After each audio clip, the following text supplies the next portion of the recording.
Hi boys and girls, Mrs. Blythe here. I just wanted to read to you today. Our story for today is called Paul Bunyan and His Big Blue Ox. And this is an American legend and folk tale.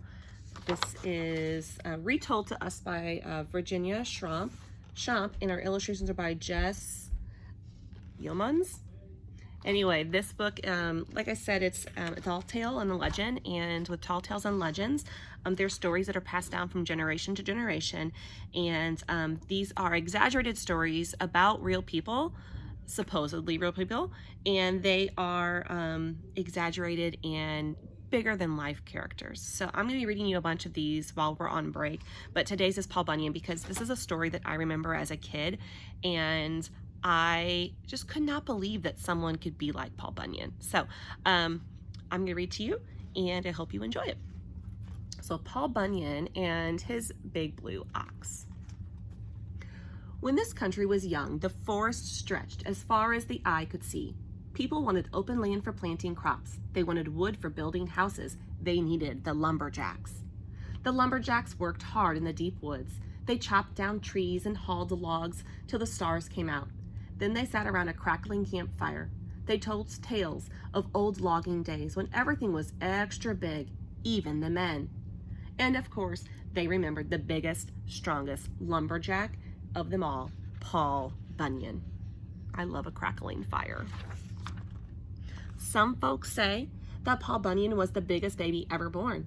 It took 5 giant storks to deliver him to his parents. The first time he cried, the birds fell out of the trees. After that, all the forest critters wore earmuffs. When Paul was 3 weeks old, he sneezed. Splat! The blast flattened the neighbor's house, so his parents built a new log cradle.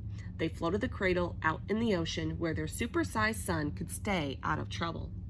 Paul loved his new bed. He giggled, he wriggled, he rolled back and forth in the water. Whoosh! He set off a tidal wave that flooded villages all along the coast. That's pretty big. Paul kept growing and growing and growing. It sure was hard to keep that growing boy fed.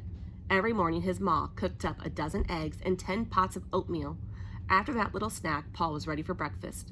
His parents also worked hard to keep him in clothes. Once a month, his pa carved a new pair of shoes from 2 pine trees. His ma used the wool from a whole flock of sheep to knit her son a sweater. How did she make the buttons? She sewed on the wheels from a wagon. That is huge. School was not easy for a husky young fellow like Paul. By 3rd grade, he was too big for the schoolhouse. Instead of going into class, he had to sit outside and peek through the window. Paul liked learning to read and write, but when he practiced his ABCs, he wore out all the pencils, so his teacher made him a special rule. She wrote it on the blackboard. Attention! No students shall write any word with more than 3 letters, except as a treat on their birthday. This applies to all boys and girls over 50 feet tall named Paul Bunyan. Gosh, I kind of feel like that right now. I feel like we're all looking in the window trying to learn. Do you feel that way too? One snowy day, Paul was walking home from school. It was so cold that his teeth were chattering and his lips were blue. Why, even the snow was turning blue. Soon the world wore a sparkly blanket of sky blue snow. Paul saw a strange lumpy hill. It had 2 furry ears. He grabbed the ears and pulled. Out popped a little lost ox, as blue and cold as the snow. The boy wrapped his warm scarf around the shivering ox. Poor little Babe, he said. Later, Babe gave Paul a playful kick that knocked him on his rear just to say thanks. The little blue ox sure grew up fast. One night, Paul put him in the barn. The next morning, the ox and the barn were missing. Paul found Babe in a neighbor's yard with the barn perched on his back. By springtime, Babe was fully grown. He measured 42 axe handles from eye to eye. Some folks tried to reckon how long he was, but no one could count that high. That's pretty long. Paul knew that he and Babe must be meant for something big, so he said goodbye to his parents. Then Paul Bunyan and his big blue ox set out to see the world. Paul and Babe headed west. By lunchtime, they had crossed over 7 states. Whenever the big ox got thirsty, Paul would stop and dig out a water hole. Today, we call those great holes the Great Lakes. After a few thousand miles, Paul began to get tired. He dragged his heavy axe behind him as he walked. When he stopped to rest, he saw that the axe had carved out a fine ditch. "What a grand canyon," he exclaimed, and the name has stuck ever since. Oh, I love when the book does this. It turns sideways.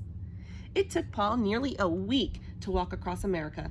He saw a great land covered with thick green forest. He saw men, women, and children traveling in covered wagons. These adventurous people were pioneers looking for a place to settle. Suddenly, Paul had an idea.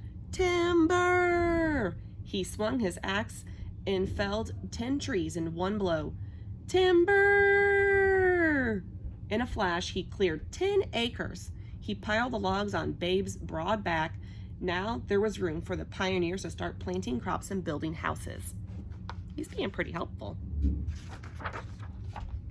After Paul invented logging, he was famous. Thousands of men wanted to work for him, so he set up a giant camp for his lumberjacks. He built the bunkhouse like a hotel. It was so tall that the roof scraped the sky. Some folks said that building was too tall. By the time the men in the top bunks climbed up to bed, the breakfast bell was ringing.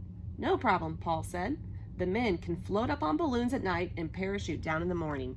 Now that would be exciting, to be able to take a balloon up to your bed and then take a parachute down to breakfast. I would do that, would you? The head cook at the logging camp was Sourdough Sam. Each morning, Sam made pancakes on a huge iron frying pan. How did his helpers grease the giant pan? They tied bacon to their boots and skated back and forth. The dining hall was 10 miles long. Some of the lumberjacks nearly starved to death waiting for breakfast, so Paul invented roller skates. Now the waiters could zoom right down the middle of the table. Pancakes flew on plates as fast as the hungry men could eat them, and a pair of racehorses pulled the maple syrup wagon. It's a lot of food. After breakfast, the lumberjacks were ready for work. Back then, the trees were so tough, it could take a week just to chop through the bark. To help his men work faster, Paul invented a new kind of axe. It had 2 blades so they could chop 2 trees at once. Paul hauled the cut trees out of the woods. At first, the logging road caused all sorts of trouble. It twisted and turned just for fun, till the men riding out met themselves coming back in. Paul fixed that problem too. He hitched Babe to the end of a crooked road, and the big ox pulled it straight. Do you think we could pull a road straight? I'd like my road pulled straight. It's really windy. Even the weather could be tricky in Paul Bunyan's time. One year it was summer all winter long. Another time all 4 seasons came at once. The whole camp had a bad case of spring fever, sunburn, flu, frostbite. Worst of all was the year when 2 winters got stuck together. It was so cold that the campfires froze. The men tried to complain, but their words turned to ice. At least that made it easy for Paul to write home. He just packed up his frozen greetings and sent them through the mail. His parents put the package by the fire to thaw out. They were sure surprised to hear it say, "Howdy, folks, moo." I kind of feel like that's our weather now. I feel like one day it's spring and another day it's cold and wintry. Paul's crew worked logging for a long, long time. They roamed from coast to coast, clearing the land for settlers. Whenever it was time to move on, Babe hauled the camp down the road, just like an engine pulling a toy train set. One day, Paul stopped and looked around. "My work is finished," he said. "I have done all I can help to build America." Then he and Babe wandered off in search of new adventures. Some folks say they are still wandering. Time to time, next time you're in the woods, listen closely. Do you hear a low rumble? That just might be Paul Bunyan calling his faithful blue ox. So here's a little thing about Paul Bunyan. It says Paul Bunyan is about 150 years old. He was born in logging camps in Maine, Michigan, and other parts of North America. The loggers told stories to pass the long, chilly nights. Some of their tales were about real men. Others were make-believe heroes. The stories and the heroes grew with each telling. In time, all these tall tales came together in the legend of Paul Bunyan. Many of the vast forests that once covered America are gone. Today, we wish that the old-time loggers had taken better care of their environment, but we can still enjoy the stories America's favorite lumberjack. Paul Bunyan's adventures make us laugh. They also remind us of the hard work and spirit that make our country grow. So our story of Paul Bunyan is based mainly on tall tales collected by Esther Shepard, James Stevens, and Harold Felton.